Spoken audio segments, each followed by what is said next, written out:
നമസ്കാരം. ഇനിയെങ്കിലും വികസനവും ക്ഷേമപ്രവർത്തനങ്ങളും യാഥാർത്ഥ്യമാവും. തെരഞ്ഞെടുപ്പ് വാഗ്ദാനങ്ങൾ പാലിക്കപ്പെടുന്നു. ത്രിതല പഞ്ചായത്ത് തെരഞ്ഞെടുപ്പ് ഫലം പുറത്തു വന്നതിന് പിന്നാലെ നാടുനീളെയുള്ള ചർച്ചകളും സംശയങ്ങളും ഇങ്ങനെ. പാലൊഴുക്കാം, തേനൊഴുക്കാം, നാട് സ്വർഗമാക്കാം എന്നൊക്കെ പറഞ്ഞ് വോട്ട് വാങ്ങി വിജയിച്ചവർ വരും നാളുകളിൽ എന്തു ചെയ്യും എന്നറിയാനുള്ള ആകാംക്ഷയിലാണ് നാട്ടുകാർ.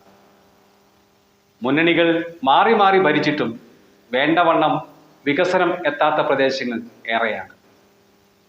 ഗ്രാമീണ മേഖലകളിൽ വന്യമൃഗശല്യം, കൃഷിനാശം, പ്രകൃതിക്ഷോഭങ്ങൾ മൂലമുള്ള നാശനഷ്ടങ്ങൾ, അടിസ്ഥാന മേഖലയിലെ വികസന മുരടിപ്പ് എന്നിവയടക്കം നിരവധി പ്രശ്നങ്ങൾ ഇനിയും പരിഹരിക്കപ്പെടാതെ അവശേഷിക്കും.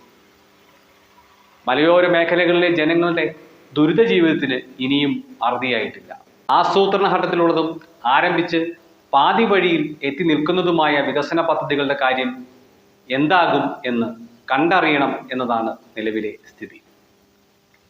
കിഴക്കൻ അതിർത്തി മേഖലകളിലെ പഞ്ചായത്തുകളിൽ പ്രധാന ചർച്ചാ വിഷയം വികസന മുരടിപ്പ് തന്നെ.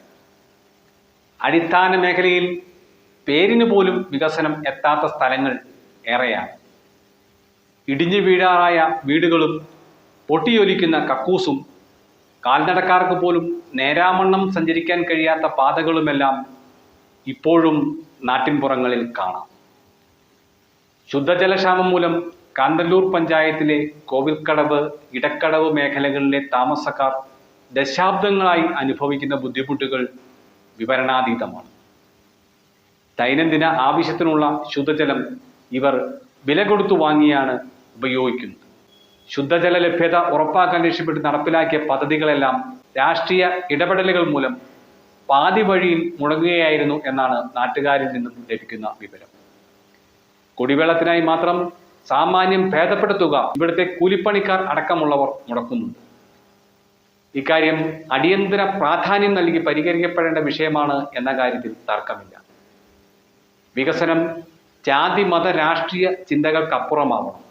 പുതിയതായി അധികാരത്തിലെത്തുന്ന ഭരണസമിതികൾ ഇക്കാര്യം തിരിച്ചറിഞ്ഞ് പ്രവർത്തിക്കും എന്ന് നമുക്ക് കരുതാം.